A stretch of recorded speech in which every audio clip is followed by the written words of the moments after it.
ప్రవాసీ భారతీయ దివాస్ చాలా గొప్పగా ఈసారి మనకు ఒరిస్సాలో జరుపుకుంటున్నాం. అసలు ప్రవాసీ భారతీయ దివాస్ ఎందుకు జరుపుకుంటున్నాం? ఇది అయితే చాలా న్యూస్ పేపర్లో అక్కడిక్కడ మనం చదువుతూ ఉన్నాం. 1915 జనవరి 9న ఎప్పుడైతే సౌత్ ఆఫ్రికా నుంచి మహాత్మా గాంధీ ఇండియాకి రిటర్న్ వచ్చారో దాన్ని ఒక సెలబ్రేటివ్ డేగా, ఒక గొప్ప సెలబ్రేషన్ తోటి ప్రవాస్ భారతీయ దివాస్గా మనం జరుపుకుంటున్నాం. కానీ ఇక్కడ మనకు ఎగ్జామ్ పాయింట్ ఆఫ్ వ్యూలో చూస్తే చాలా ఇంపార్టెంట్ ఇష్యూస్. ఇక్కడ ప్రవాసీ భారతీయ దివాస్ కేవలం ఒక సెలబ్రేషన్ అయినా కాదు. ఈ ప్రవాసీ భారతీయ దివాస్ జరుపుకుంటూ ఇక్కడ ఎవరైతే మన ఎన్ఆర్ఐస్ ఎవరైతే ఉన్నారో, నాన్ రెసిడెంట్ ఇండియన్స్ ఎవరైతే ఉన్నారో అదర్ కంట్రీస్లో వాళ్ళని ఇన్వైట్ చేస్తున్నాం.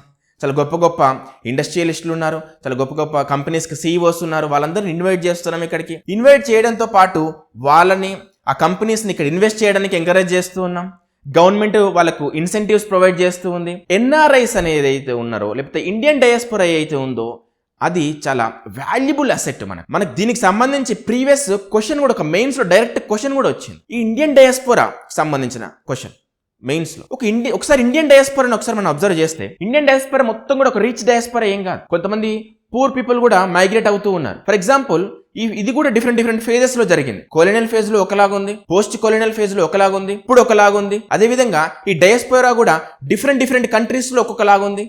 ఇప్పుడు మిడిల్ ఈస్ట్ కంట్రీస్ చూసుకుంటే అక్కడ చాలా వరకు పూర్ పీపుల్ మైగ్రేట్ అవుతున్నారు for employment opportunities. For example కొన్ని కంట్రీస్ అబ్జర్వ్ చేస్తే, యూరోపియన్ కంట్రీ, యూఎస్ లాంటి కంట్రీస్కి అబ్జర్వ్ చేస్తే కొంతమంది రిచ్ పీపుల్ కూడా మైగ్రేట్ అవుతున్నారు along with poor people.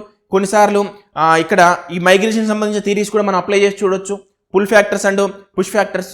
Most of the time pull factors అనేవి like better employment opportunities, better earnings, better living conditions, ఇవన్నీ కూడా చాలా ఇంపాక్ట్ చూపిస్తున్నాయి. సో వీటన్నిటిని బట్టి మనం అబ్జర్వ్ చేస్తే డయాస్పోరా ఏదైతే ఉందో, అంటే ఫారెన్ రెసిడెంట్స్ ఎవరైతే ఉన్నారో, ఇండియన్ ఫారెన్ రెసిడెంట్స్ లేకపోతే నాన్ రెసిడెంట్ ఇండియన్స్ ఎవరైతే ఉన్నారో వాళ్ళు ఒక వాల్యుబుల్ అసెట్ అని చెప్పొచ్చు ఇండియాకు.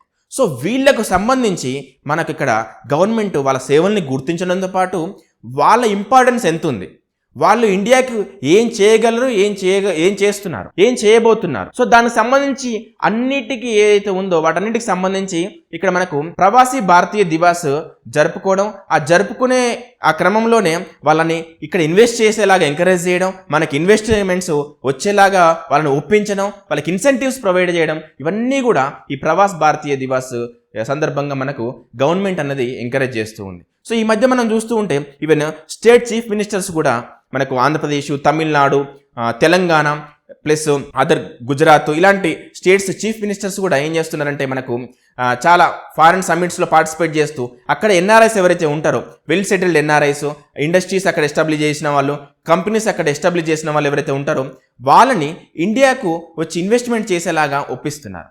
సో ఇప్పుడు వాళ్ళ అవసరం ఇండియాకు చాలా ఉంది.